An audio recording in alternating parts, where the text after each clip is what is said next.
ब्राह्मणवाद और शूद्रवाद की लड़ाई रोड पर आ गई। गंगा जो पवित्र था, गाय का मूत्र पवित्र था, अब महिला के मूत्र को भी लोगों ने पवित्र बना दिया। ये तो इतना दुर्भाग्य है कि हम क्या बताऊं यार।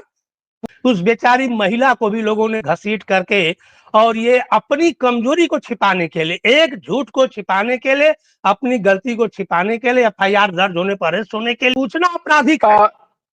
1 मिनट, जात पूछना लेकिन आपराधिक सर है। 1 मिनट, कर दिए। लेकिन यहाँ मैं एफआईआर देख रहा हूँ, पुलिस प्रशासन देख रहा हूँ, वो ये कह रहा है कि उन्होंने जात को छिपाया। समिति का जो सामाजिक व्यवस्था जो हजारों साल से थी, वहीं पर आ जाएगी। तो इसमें तो साफ स्पष्ट दिख रहा है कि बाबा साहब ने जो 40-50 साल जो पहले कह दिया था, वो आज सामने प्रमाण दिख रहा है कि गलत हाथों में संविधान गया है, तो गलत आज हो रहा है।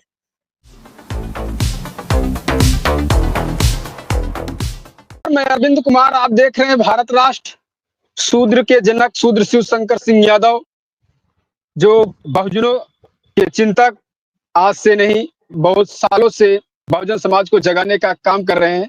और इनको आप जानते ही हैं कि किस तरीके से देवी देवताओं के ऊपर, पाखंडवाद के ऊपर, ब्राह्मणवाद के खिलाफ इन्होंने कई पुस्तकों का निर्माण किया। और जो है लोगों को जागरूक करने के लिए जगह जगह पर इन्होंने कई कार्यक्रम किए, और इनको आप जो है गूगल पे भी ढूंढ सकते हो। तो आपका हमारे चैनल पर बहुत बहुत स्वागत सर। धन्यवाद, शुक्रिया सभी को। जय भीम जी। आज सामाजिक मुद्दों से मैं जुड़ा हुआ आपसे बात करूंगा। जो इटावा की घटना घटी, वहां पर जो है यादव का सिर मोड़ दिया जाता है। क्या एक विशेष जाति का ही कथा करवा सकता है, या इनको करवाना चाहिए था या नहीं करवाना चाहिए था?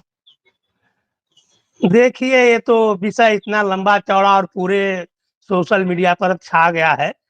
इसमें कुछ ज्यादा कुछ विशेष बताने की जरूरत नहीं है। लेकिन इस घटना से मुझे एक चीज जरूर समझ में आ गया।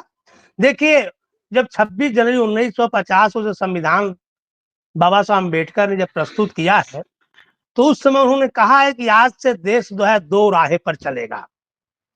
एक जो सामाजिक व्यवस्था मनुष्य की समाज के अंदर बनी हुई थी, वो भी रहेगी, और साथ साथ जो है संविधान के दायरे में उस व्यवस्था को खत्म करने के बाद एक संविधान का भी एक, समझ लिए कि व्यवहार, शासन, प्रशासन चलेगा। तो अब आज के बाद समाज 2 राहे पर है, और संविधान जो है अगर सही हाथों में गया, तब तो संविधान के रास्ते पर पूरा देश चलेगा, समता, समानता, बंधुत्व पर। अगर सही हाथों में नहीं गया, तो फिर वही आपके मनुस्मृति का जो सामाजिक व्यवस्था जो हजारों साल से थी, वहीं पर आ जाएगी। तो इसमें तो साफ स्पष्ट दिख रहा है कि बाबा साहब ने जो 40-50 साल जो पहले कह दिया था, वो आज सामने प्रमाण दिख रहा है कि गलत हाथों में संविधान गया है, तो गलत आज हो रहा है। ये सरकार की पूरी निकम्मी और बदमाशी से हो रहा है ये काम। इसमें समाज का दोष नहीं है, सरकार का दोष है। पहली बात, संविधान के दायरे में कोई भी इस समय कथा करवा सकता है, लेकिन हिंदू रीत से जाओगे तो सिर्फ ब्राह्मण कथा करा सकता है। तो अभी हिंदू रीत व्यवस्था नहीं है, इसलिए जो भी ब्राह्मण ने किया वो टोटली 100% संवैधानिक गलत काम किया है। दूसरी बात, मैं एक चीज और ऑब्जर्व किया अपने लाइफ में। आज मैं 75 साल का हो रहा हूं, आज तक मैं यही जानता था किसी से जात पूछना अपराध है, किसी से जात पूछने को अपराध माना गया है, जात छिपाने को अपराध नहीं माना गया है। बाबा साहब अम्बेडकर ने भी बड़ौदा में जब अपने को जब मकान मिला, तो जात छिपा के मकान लिया था। दलित समाज हजारों साल से आज भी जात छिपा के काम कर रहा है। अगर जात न छिपाए तो उसको काम ही नहीं मिलेगा। तो जात छिपाना जो है संवैधानिक अधिकार है, क्योंकि जात इसलिए आदमी छिपा रहा है कि कहीं ब्राह्मणवादी मानसिकता के लोग उसके साथ गलत व्यवहार न करें, इसके लिए हमें उसमें प्रोटेक्शन है। इसलिए जात छिपाना संवैधानिक है, लेकिन जात पूछना आपराधिक है। 1 मिनट, जात पूछना आपराधिक है। 1 मिनट, कर दिए। लेकिन यहाँ मैं एफआईआर देख रहा हूँ, पुलिस प्रशासन देख रहा हूँ, वो ये कह रहा है कि उन्होंने जात को छिपाया। अरे जात छिपाया तो अपराध कहाँ किया? जात तो हर आदमी छिपा रहा है, कौन जात छिपा के काम कर रहा है? अगर ये भावना अगर भारत देश में आज चालू हो गई कि भाई जात को उजागर करके बात करना है, उजागर करके कोई काम करना है, तो मैं तो अपने शूद्र भाइयों से कहूंगा कि आज के बाद जहां भी आप काम करने की बात करो, चाहे खेती बाड़ी की हो, चाहे कढ़ाई की हो, चाहे मुड़ाई की हो, चाहे हल जोतने की हो, चाहे घर गृहस्थी में, चाहे बनिहारी की काम करना हो, चाहे स्वीपर का काम करना, चाहे दाई का काम करना हो। अब भैया पूछ ही लो कि भैया तुम किस जात के हो। अगर तुम उच्च हो तो मैं तुम्हारे यहाँ काम नहीं करूंगा, अगर तुम उच्च मानसिकता के अपने को मानते हो तो माफी चाहता हूं, मैं काम नहीं करूंगा। ये अब खुल के होना चाहिए बहस। जात के बात आ गई है, जब एक ब्राह्मण। हाँ, हाँ पूछ लीजिए, चलिए आप एक पूछिए। स, ए, एक एक एक सवाल बहुत जरूरी है कि जिस हम्म, तरीके से इस चीज को महिला सम्मान में लोग इस तरीके से बात करते हैं कि हमारे यहाँ अगर ऐसा होता तो नहीं हम लोग करते। जिस तरीके से मीडिया के सामने वे अपनी बातों को रख रही है कि हमारे अंगुली को दबा रहे थे, हमको तरह तरह की जो है अभद्रता व्यवहार मेरे साथ कर रहे थे। तो एक महिला के साथ इस तरीके से बयान देना एक महिला का कितना बड़ा फर्क पड़ता है समाज पर। देखिए ये तो अब हम क्या बताऊं, मुझे बड़ा दुख है इस चीज का। उस बेचारी महिला को भी लोगों ने घसीट करके, और ये अपनी कमजोरी को छिपाने के लिए, एक झूठ को छिपाने के लिए, अपनी गलती को छिपाने के लिए, एफआईआर दर्ज होने पर अरेस्ट होने के लिए, वो जान गए कि अब सजा होगी, तो उसको छिपाने के लिए तरह तरह के षड्यंत्र करके एक महिला को भी अपमानित कर दिया गया। रियली बहुत दुर्भाग्य है।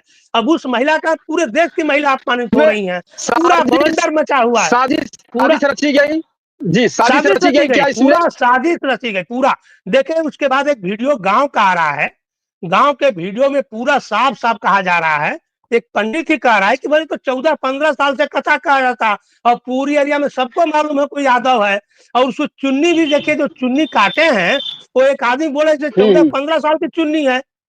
जो चोटी है वो एक दिन की थोड़ा चोटी है, वो 10-15 साल से जी कर जी रहा है, और सबको एरिया में मालूम है कोई यादव है। तो फिर वहां जात छिपाने की बात कहां से आ गई? और साथ साथ मालूम है ये आपके जो ये आधार कार्ड की बात हो रही है, आधार कार्ड दो बन ही नहीं सकता यार। जो ही अपना उंगली फोटो डालेगा रिजेक्ट कर देगा। आधार कार्ड उसका एक ही है। जी ये जी नकली जालसाजी करके उसे फेर बदल करके, ये एक तरह से नए सोचे कि हम फेर बदल करके और एक औरत को चढ़ा करके उससे भी एक कहवा करके हम केस को मोड़ लेंगे, और दोनों तरफ से एफआईआर हो जाएगी, तो फिर समझौते की बात आएगी। देखिए क्या हुआ है, इसमें मैं भी जी पूछ पता लगाया तो हाँ, ये लोगों ने चाल चला कि अगर इधर से भी एफआईआर हो जाएगी, उधर से भी एफआईआर हो जाएगी, तो फिर सरकार हमारी है, पुलिस हमारी है, शासन प्रशासन हमारा है, हम दबाव डाल करके इसको समझौता करा देंगे। ये समझौता कराने के लिए इतना चक्रव्यूह रच के एक महिला बेचारी को भी बदनाम कर दिया गया। रियली बहुत दुर्भाग्य है। एक सवाल और आपसे सर कि अभी जिस तरीके से यादव महासभा के लोगों ने कहा कि हम जो है अपनी जो जाति के रहेंगे उनसे ही पूजा पाठ इत्यादि चीज करवाएंगे।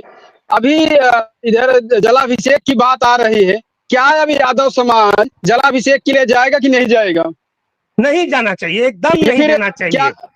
ये टोटल क्या ब्राह्मण पाखंड समाज है। इसका विरोध करेगा? सर एक मिनट पहले, जो हाँ, ब्राह्मण समाज है जब पूजा पाठ बहिष्कार कर सकता है, आप दोहन कर सकता है, तो क्या इसमें भी रोकेगा कि यादव समाज नहीं आएगा जलाभिषेक करने के लिए?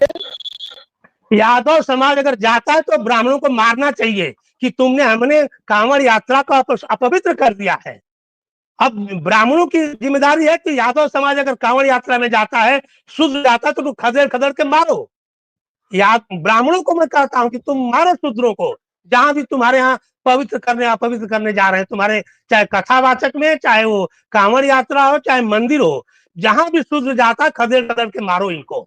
और कोई दूसरा रास्ता नहीं है। तो अखिलेश यादव ने तो कहा कि हम सबसे पहले जलाभिषेक करेंगे, तो उसका क्या करेंगे फिर? अब अखिलेश यादव की पर्सनल मैटर है भाई। अखिलेश क्या करते हैं क्या नहीं करते, मैं तो उनके बारे में अभी अभी एक सोशल मीडिया पर लेख डाला हूँ, काफी उस पर रिएक्शन भी आ रहा है। मैं तो सैफई को भी इसके लिए जिम्मेदार ठहराया हूँ। इतने सालों से सैफई और इटावा क्या जी कर रहा था? इतनी बड़ी घटना हो जाती है कि इतना भाईचारा और समाजवाद का नारा लगा करके इतने सालों तक मुख्यमंत्री रहे। इटावा में 4-4, 5-5 परिवार के इसके एमपी हैं। क्या भाईचारा बना है कि एक साधारण सा जो है, एक कथा करने के लिए उसका सर मुड़ा दिया जाता है। मारपीट की जाती है, बेइज्जत किया जाता है, यहाँ तक कि मूत्र से उसको शुद्ध किया जाता है। अब बताइए क्या ये? अभी तक तो गंगा जल का तो नाम सुना था, तो अभी क्या तक तो गाय असर का जो मूत्र, है। एक मिनट, जी अभी जी। तक तो गंगा जल पवित्र था, गाय का मूत्र पवित्र था, अभी महिला के मूत्र को भी लोगों ने पवित्र बना दिया। ये तो इतना दुर्भाग्य है कि हम क्या बताऊं यार। पूरा सोशल मीडिया पर महिला के ऊपर इतना बवंडर मचा हुआ है कि मत पूछिए। तो अगर इस तरीके से तो आपने इन चीजों का जो जिक्र किया है अभी, तो क्या ऐसे हिंदू राष्ट्र जो बनाने की परिकल्पना करते हैं, तो क्या आपको मनुस्मृति जो पहले लागू थी उसकी परछाई तो कहीं नहीं नजर आ रही है? अरे भैया हिंदू राष्ट्र बना ले, मैं भी चाह रहा हूँ। मैं चाह रहा हूं कि एक हिंदू हम्म। राष्ट्र का ब्राह्मण राष्ट्र बन जाए, उसमें टोटल का टोटल शूद्र उसमें एक भी न रहे। ब्राह्मणों से मैं रिक्वेस्ट करता हूं, प्रार्थना करता हूं, ये समाज से भी और साथ साथ शासन प्रशासन मोदी योगी से भी, कि एक ब्राह्मण तुम शासन और एक ब्राह्मण राज्य बना ही लो भाई, बना लो एक, और कर दो शूद्रों वो को तो अलग। कर, वो तो कर, जब इस तरह के ये वो नहीं, तो सभी लोग उसमें कहते हैं ना कि, देखिए जब ब्राह्मण वो राज सभी हिंदू लोग राष्ट्र कहते हैं बनेगा, ना सर। सुनिए, ब्राह्मण राज हिंदू राष्ट्र बनेगा तो शूद्रस्तान 100% बन जाएगा। कोई नहीं उसमें रहना चाहेगा, हिंदू राष्ट्र में कोई शूद्र नहीं रहना चाहेगा। लेकिन और इस ब्राह्मण, बात को एक थोड़ी ब्राह्मण, कहा जा रहा है। अरे ब्राह्मण खुद ही शूद्र को नहीं परमिशन देगा किसी भी काम के लिए, तो शूद्र कैसे उसमें रहेगा? ये तो सरकार ही बंटवारा करा रही है, हम क्या करें अभी? ये तो पूरा खुलेआम जो है पूरे रोड पर ये शूद्रवाद और ब्राह्मणवाद की जो लड़ाई रोड पर आ गई। अभी तक तो कागजों में चल रही थी, ब्राह्मणवाद और शूद्रवाद की लड़ाई जब रोड पर आ गई। एक सवाल, अंतिम सवाल आपसे, जो पेरियार ने लड़ाई लड़ी, इधर ललाई सिंह यादव और बाबा साहब अम्बेडकर, जितने भी संत महापुरुष हुए कि इस ब्राह्मणवाद से छुटकारा पाने के लिए उन्हें तमाम प्रकार की किताबों का भी निर्माण किया, तो क्या उसका असर जो है इस शूद्र समाज पर नहीं पड़ रहा है क्या? अभी तक तो नहीं पड़ रहा था, धीरे धीरे अब पड़ेगा। कभी कभी क्या होता है, कहते हैं ना कि लातों के भूत बातों से नहीं मानते हैं। ये बात सही है, मैं भी 8-10 साल से कह रहा हूँ कि भैया अंधविश्वास छोड़ो, पाखंड छोड़ो, देवी देवता भगवान जो तुम्हारे छूने मात्र से, देखिए मेरे मिशन का 3 पॉइंट है, मैं बार बार कहता जी आ रहा हूँ, आज आपको भी दोहरा देता हूँ। मैं कई बार कहा हूं कि जो देवी देवता भगवान इंसान के चाहे शूद्र के छूने से दर्शन करने से अपवित्र हो रहा है, ऐसे देवी देवता भगवानों को घर से निकाल फेंको, उनके पास मत जाओ अपमानित होने के लिए। दूसरी भी बात कहता हूं, जो इंसान जात से अपने आप को उच्च समझता है और दूसरे को नीच समझता है, वो इंसान नहीं, हैवान है। अगर ब्राह्मण हो चाहे यादव हो, जो भी इंसान, ओबीसी की बात कर रहा हूं, अपने से किसी भी जी जात से जी। अपने को उच्च मानता है तो हैवान है। हैवानियत उसके अंदर है, इंसान नहीं है। वो कलंकित है समाज के लिए, उसको सजा मिलनी चाहिए। मैं तो कह रहा हूँ इस तरह के विचार कर रहे हैं तो यहाँ भी ऊंच नीच की भावना पैदा हुई ना। ब्राह्मण और यादव को नीच समझ के अपमानित किया गया ना, तो हैवानियत है। यहाँ जी ब्राह्मणों ने हैवानियत दिखाया, इंसानियत दिखाया, मानवतावादी इंसानों नहीं है, इसीलिए उनके तरह तरह के, देखिए मानवतावादी इंसान होता ना तो कभी भी इस तरह का छल कपट नहीं करता। हम तो देख रहे आदिवासी नहीं कर सकता है, बल्कि शूद्र जात जी। जी बहुत मरने पर आ तब इस तरह का छल कपट करेगा। झूठ बोलना, बीबी को आगे ला देना और तरह तरह के षड्यंत्र कर देना, ये बोलना कि ये जात छिपाया। अरे क्या फर्क पड़ता है यहाँ जात से? यहाँ जात कहाँ से आ गई छिपाने और बताने की बात कहाँ से आ गई? तो 14 साल से वो भागवत कथा कह रहा है, तो अब जात छिपाने और न छिपाने और न बताने की बात कहां से? वही तो खुद कह रहा है, मीटिंग में बता रहा है कि 14 साल से है, वो तो सभी जानते हैं कि यादव है। देखिए ये दूसरा चीज है, यहाँ ये प्रॉब्लम हुई है कि वो लोग सोचे कि ये हमारा एकाधिकार है, हमारा जो ये, देखिए यहाँ अर्थतंत्र की बात आती है, ये ब्राह्मणों का एक रोजगार जी है, धंधा है, ये धंधा है, भागवत कथा धंधा है, ये कोई धर्म नहीं है। इसमें कथा में पैसा मिलता है तो धंधा है। वो सोचे कि हमारे धंधे पर यादव लोग भी अतिक्रमण कर रहे हैं, इसके कारण उनको मारा गया है, बेइज्जत किया गया है। अगर अतिक्रमण हुआ, अगर इनको ये रहता तो खाली हटा दिए होते, जात पात की बात आती तो, समझे नहीं? अगर ये जी पता लग गया जी। कि जी नहीं ब्राह्मण है, यादव के यहाँ भागवत कथा करा देता है, तो कथा बंद करा के भैया बता देते भैया हम ब्राह्मण से कराएंगे, आप लोग जाओ, आपको हम कुछ देंगे नहीं, सीधी बात खत्म, झंझट। तो लेकिन नहीं, यहाँ तो ये दिखाना था, एक मिनट, यहाँ तो ये दिखाना था कि आज हम इतना अत्याचार कर दें, किसी की हिम्मत न पड़े फिर भागवत कथा करने की। यहाँ ये चाल थी, यहाँ अर्थतंत्र काम किया है, यहाँ धंधा काम किया है। सुनिए सुनिए, यहाँ जो है व्यापारिक धंधा काम समझना चाहिए। शूद्र समाज को वैज्ञानिक सोच पर जाना चाहिए। देवी देवता जो आपके परिवार को, जो आपके समाज को सदियों से नीच, दुष्ट, पापी, अछूत, चाहे वो जात हो, चाहे भगवान हो, चाहे देवी हो, चाहे देवता हो, चाहे धर्म हो, जिसने आपको सदियों से नीच, अछूत, पापी समझा है, आज भी समझ रहा है, तो ऐसे को लात मारो ना, क्यों उसके पीछे पड़े हो? मत पड़ो, कुछ नहीं बिगड़ता है आपका। क्यों अपमानित होने जा रहे हो? आपका दोष है, उनका क्या दोष है? हम तो शूद्रों को दोष मानता हूँ, दोष आपका है। क्यों जाते हो? मत जाओ, उनको भी मत बुलाओ अपने घरों में।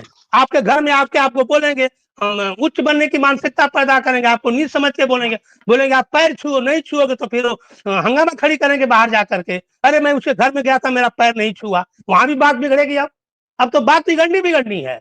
ब्राह्मण भी आपके घर में अगर कुछ काम करने आएगा, आप ईगो में, चाहे अपने को वैचारिक क्रांति की वजह से आप उन्हें पैर नहीं छुओगे, पलगी नहीं करोगे, तो बात बढ़ेगी कि नहीं बढ़ेगी? आप बताओ, बढ़ेगी कि नहीं बढ़ेगी? बढ़ेगी ना। व्यवस्था और बढ़ती जाएगी। तो मैं शूद्रों को कहता हूँ कि अपने घर में भी मत बुलाओ, उनके घर में भी मत जाओ कथावारी का। यहाँ तक कोई काम भी अगर इंसान उसी का काम करो जो मानवतावादी इंसान हो, जातवादी न हो, उच्च की मानसिकता न रखा हो, उसका दिल से, खुले दिल से, मन से, प्यार से, बल्कि जाके खूब मन से काम करो, जो भी काम देता हो। लेकिन जो अगर उच्च बनने की मानसिकता रखता है, चाहे जो भी हो, यादव, कुर्मी, को भी हो, अगर उच्च बनने की मानसिकता रखता है तो उस घर के पूरा काम करने का बहिष्कार करो, उसका किसी भी तरह का काम मत करो, और अपने घर में बुलाओ मत। ऐसे इंसानों को बुलाना अपराध में मानता, दूर रहो अपराध से। क्यों अपराध मोल लेते हो? हाँ, ठीक है, धन्यवाद। आपने हमारे चैनल को समय दिया, इसके लिए मैं आपका आभारी हूँ। मिलता हूँ नेक्स्ट वीडियो में, तब तक देखते रहिए आप भारत राष्ट्र। सर, शुक्रवार, धन्यवाद।